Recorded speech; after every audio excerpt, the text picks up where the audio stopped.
Alors on est au moule, il faut vivre l'instant présent.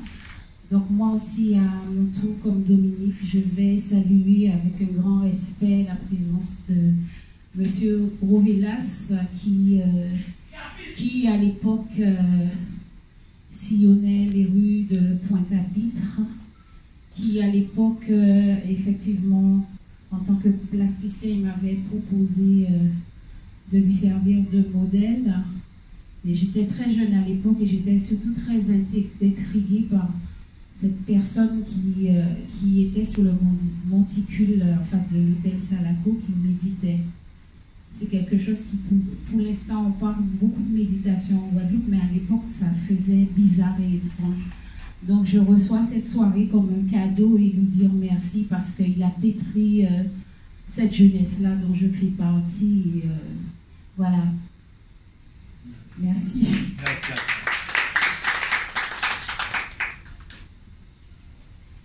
Parole de Michel Rovelas.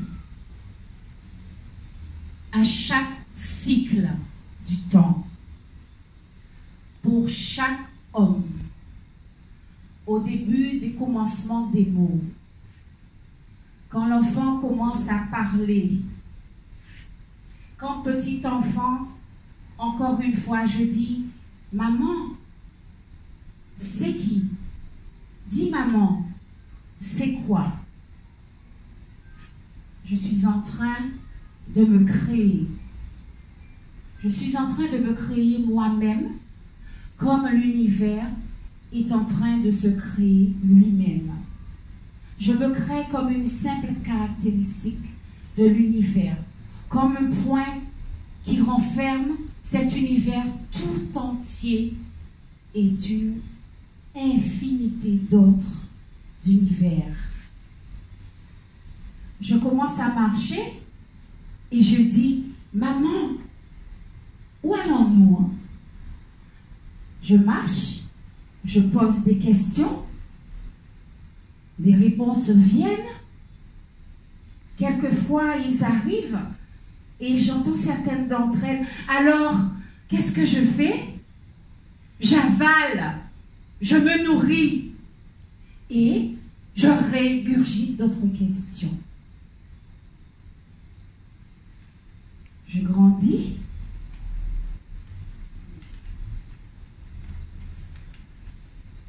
Je grandis. Je commence à marcher. Je titube. Je tombe.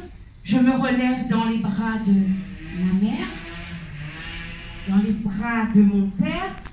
Je recommence et je grandis. Toutes les questions les plus inimaginables qu'elles soient sont donc enfouies en nous et les réponses aussi. Pour l'homme, en fait, la seule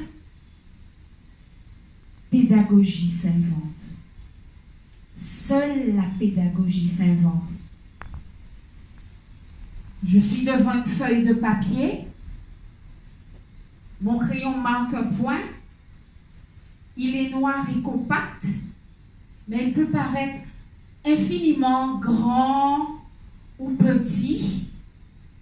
Tout dépend du point de vue que l'on souhaite. De geste, j'y enfonce d'un coup sec le crayon. De mouvements secs mais longs du poignet, je fends les deux bords. Quelques gestes supplémentaires et devant moi, une femme mettant au monde un bébé souriant. Je suis accroupie sous un manguier en fleurs. Je récupère autour de moi des petites branches, de la mousse et quelques lianes qui courent par terre, qui couvrent l'herbe. Je me rends compte que mes doigts sont agiles. Et dans mes mains, voilà que je tiens un objet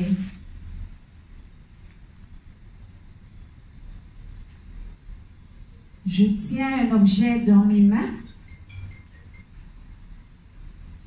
Et qu'est-ce que c'est? Je ne sais rien. Mais cet objet me fascine. Cet objet me fascine et dilate mon esprit.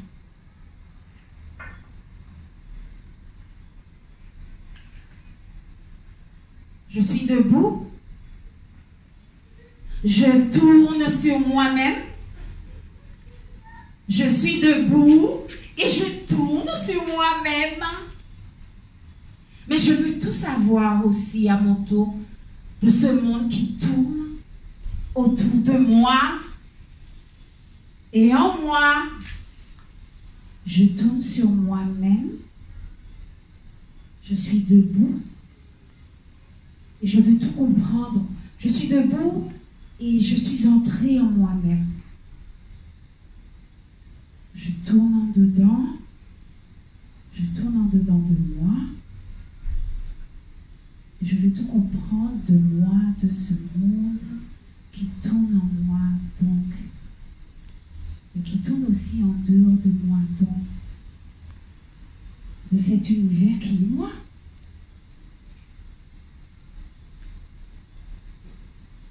Le monde que j'interroge est donc à la fois questionnement et réponse.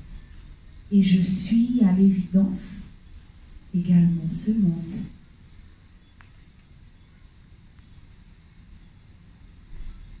Mais le monde que j'interroge, ce monde-là, c'est quoi? Ben, c'est la goutte d'eau, c'est la rosée du matin, c'est le reflet de la lune sur la mer, et c'est le bébé énigmatique, le bébé qui rit et qui pleure, le fascinant enfant. C'est le sonceau du tambour qui traverse les plaines d'Afrique, qui fait vibrer les forêts de Brocéliande en Bretagne, qui enfante les dolmens, les pyramides et la mythologie d'Ogo. C'est le Minotaure. Le Minotaure, ce bruit de tambour barbare qui pousse les bateaux négriers à travers les océans d'eau salée. Mais c'est aussi l'extraordinaire lumière musicale de Pâques. C'est le débarquement de Christophe Colomb à Sainte-Marie de Capesterre. C'est le sang encore rouge des Caraïbes qu'aucune eau ne peut laver. C'est la terrible présence de ces corps enfouis en Carugera.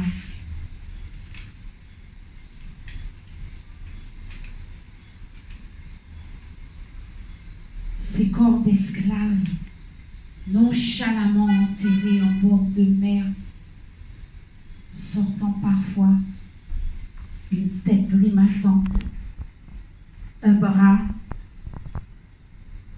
un fémur, à chaque insolence de la mer sur le sable. C'est Goya le magnifique, et c'est Uccello à la complexité flamboyante. C'est Toussaint l'ouverture et Dessalines, bâtisseur d'humanité. C'est Vélo le tambouillé, au cœur pur et aux mains d'enfant, le seul, en vérité, qui fit danser Dieu le Père dans le ciel. C'est Gérard Loquet, Ouais, Gérard lequel? La présence étincelante et têtue de l'esprit du cas. C'est Lao Tse, c'est le Christ en quoi? Et Jésus prêchant sur la montagne. C'est Tchekanta Diop, celui qui sait, qui dit la vérité dans le tonnerre des orages. C'est le souffle incomparable de Miles Davis. C'est Mahomet le prophète. Et c'est Césaire, verbe incarné dans la souffrance des bouches sans voix. C'est Édouard Glissant, l'indomptable. C'est la révolution d'octobre qui se précipite d'est en ouest. C'est Shakyamuni, l'éveillé. C'est le méditant solitaire. Le méditant solitaire qui prie pour le salut de tous les êtres. C'est Lautréamont et Malevich. C'est la grande marche de Mao. C'est la République. C'est Théodore. Théodore le Guadeloupéen, le défricheur d'avenir. C'est Iga, celui qui fait au monde avec les dieux, donnant sans relâche sens et beauté à la terre-mère d'Afrique. C'est infiniment davantage. C'est le griot inépuisable devant sa case. C'est le juif errant qui rentre à Jérusalem, une épée à la main. C'est Pablo Neruda. C'est le parfait inconnu qui vous tient le bras quand vous trébuchez. C'est Rosan Girard, l'incompris. C'est Lucette Michaud-Chevry, la Guadeloupéenne qui émerge du chaos. C'est Félix Proto, le musicien politique, parti trop tôt de cette île désemparée.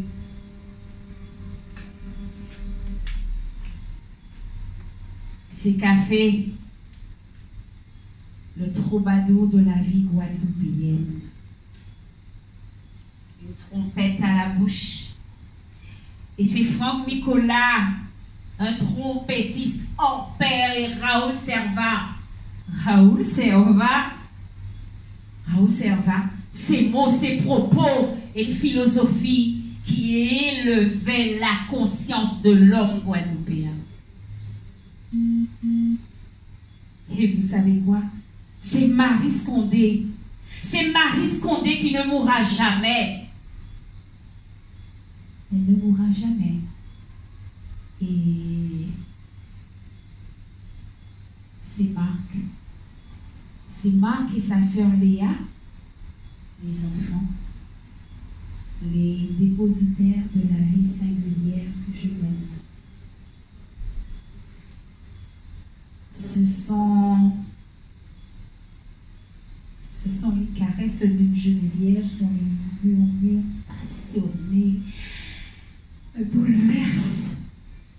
Poursuivez, hein, s'il vous plaît. C'est le visage de ma mère. C'est mon père me portant sur son épaule. Mon père me portant sur ses épaules. C'est aussi mon histoire. Mon histoire.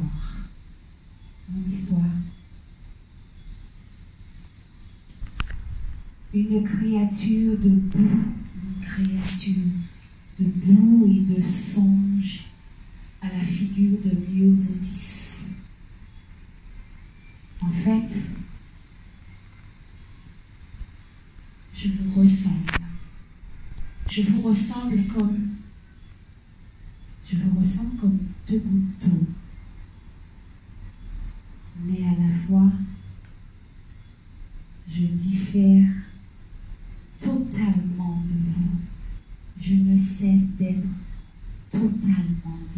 de vous. Dites-moi, quel corps accorder à ces propos, à mon histoire, à cette histoire?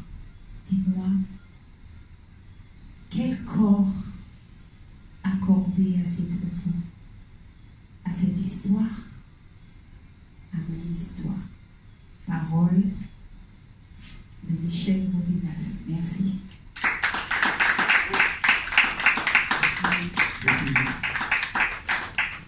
Merci beaucoup.